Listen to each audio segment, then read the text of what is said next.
Hello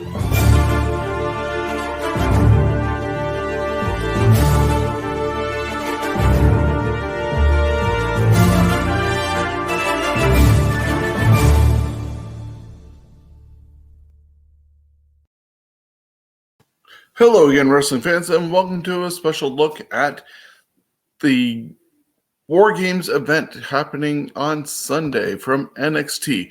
We're used to saying takeover specials. I almost slipped and said NXT takeover, but it is a new era. It's NXT 2.0. It is War Games only, and it's happening December 5th on WWE Network, on Peacock, WWE Network here in Canada, or if you have the Sportsnet package, you can get it there. Wherever you get your WWE content, it's going to be there on Sunday, December 5th. And as I said, it is War Games. They're going to have a lot of old school versus new school type deal. There's the two War Games matches that are going to happen. And just to remind everybody, we're giving points. So we're going to have 10 points for a win, 5 points for a no contest, 0 points for a loss if you do not get the proper winner. We're doing these for WWE, NXT, AEW, and Impact Wrestling, earning points towards the championship belt. And of course, you can be a part of this for free or as a pro, and $25. Now, there's a lot of little things going on. Some people might not be even familiar with some of the talent that are on here because they're not watching NXT 2.0 because of it being so new with talent compared to the old yellow and black, or the gold and black version that Triple H presented. But it looks like it could be a decent card, at least on paper. Now, there's 5 matches that have been announced so far. We're only going to go with those 5 matches. There's going to be a chance to get some bonus points for who gets the victory for their team, who makes or who's going to be losing it for their team, and that's for the men's and women's matches. So 20 points are available there if you pick the person who's going to get the victory for their team and who's going to be the one forfeiting. So chances there, along with the 50 points available for the match that are happening.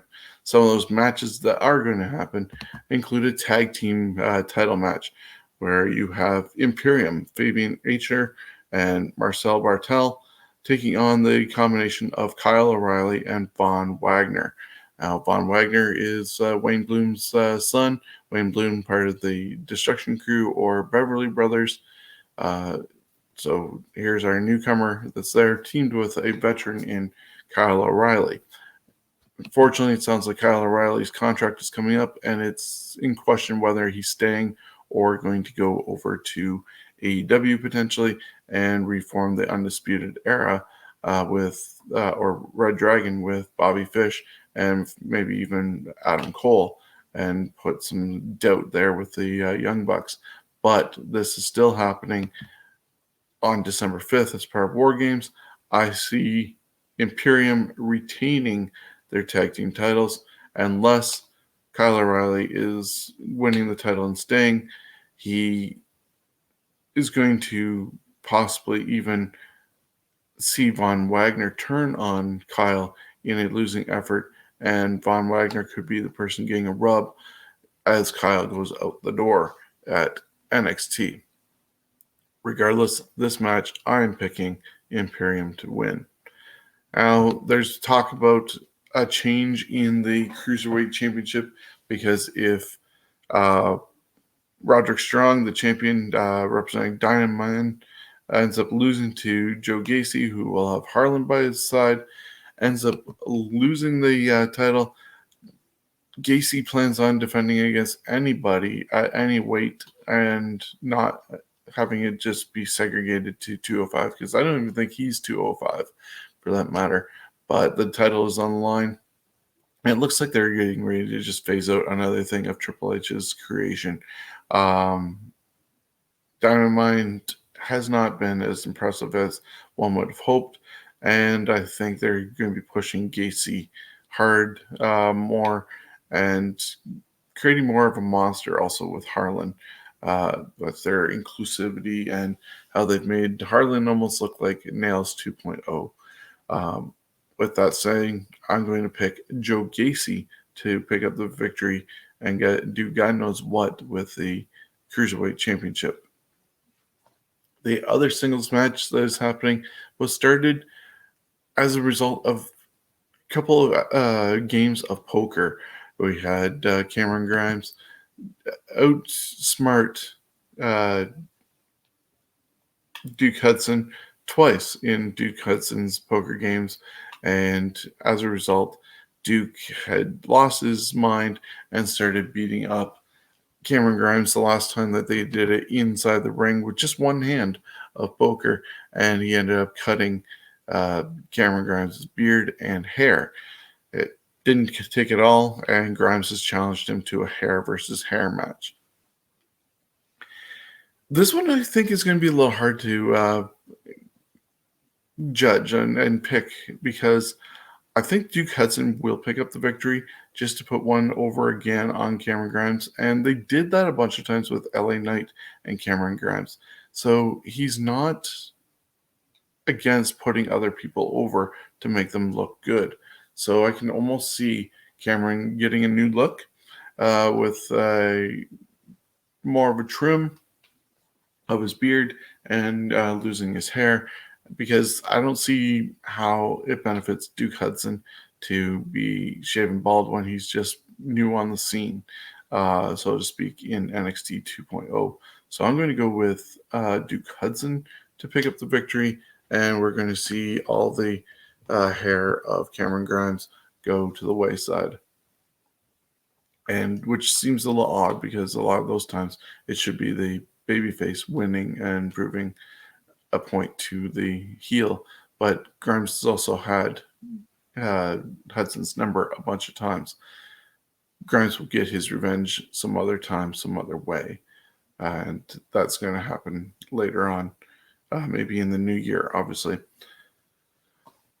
And then we're going to the 2 War Games matches. Of course, ideally, they're going to bookend the show with each of these, and this will probably be the first one that's on tap with Raquel Gonzalez, Io Shirai, Cora Jade, and Kaylee Ray, who picked up a victory in a ladder match just this past week to get the advantage, taking on Toxic Attraction, which is Mandy Rose, Gigi Dolan, and JC Jane, along with DakotaKai in the women's match. Even though the faces have the advantage, which never happens really in old school War Games, I see the faces are going to end up losing. They are doing a great job pushing Toxic Attraction and whatever they're doing with DakotaKai. Whether Raquel Gonzalez or Io Shirai are ready to go up to the main roster, that's still waiting to see. But I see Toxic Attraction and DakotaKai picking up the victory here. I still have to figure out who I'm going to put as my bonus points picks of picking up the victory and the loser on that side. But I could almost see somebody like Io Shirai, if she is leaving, being the one to lose that match, and Mandy Rose picking up the victory to remain dominant in the women's division. And then, of course, there's the men's side with Team Black and Gold, consisting of Tommaso Ciampa, the current champion, along with Johnny Gargano, Pete Dunne, and LA Knight, taking on Team 2.0, headed up by Bron Breakker, Carmelo Hayes, who is the North American champion, Grayson Waller, and Tony D'Angelo, and they'll have Trick Williams at their side. Bron Breakker ended up beating Johnny Gargano in a ladder match to get the advantage for their team, and that's usually how it goes with the heels. And I think the new guys are supposed to be the heels here, but I don't get it, because I thought Bron Breakker was supposed to be their top babyface, new guy. So it's a little confusing on that end.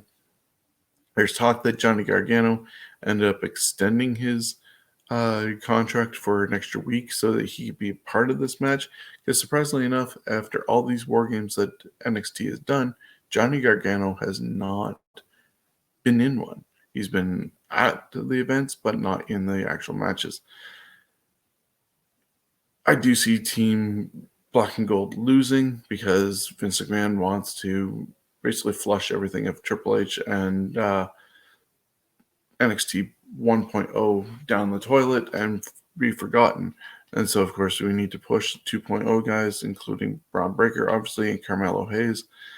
So I see Breakker getting the victory and then being able to get back into number one contendership for Ciampa, and Gargano taking the loss on this. And normally we do what's the time for the main event this as a tiebreaker for 5 points. This time the tiebreaker is going to be the combined time of both the men's and the women's War Games match to decide if we need a tiebreaker, who's going to take the victory on this show. So that's what's going on there. Just a quick review. NXT no longer Takeover War Games happening December 5th, Sunday on WWE Network, Peacock, wherever you get your content from. It's going to have, in my choice, Imperium retaining the tag team titles, Joe Gacy becoming your new Cruiserweight champion, whatever that means for the title, Duke Hudson getting a victory over Cameron Grimes and taking Cameron's hair in a hair versus hair match, Toxic Attraction and DakotaKai getting the victory in the women's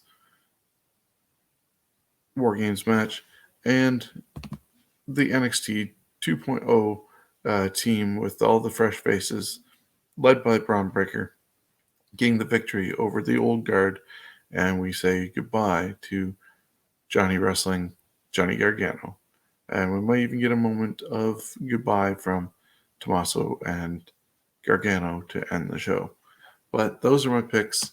Make sure you submit your picks, whether it's on Facebook, Messenger, or go over to our website, scumbagswrestling.ca, to submit your picks.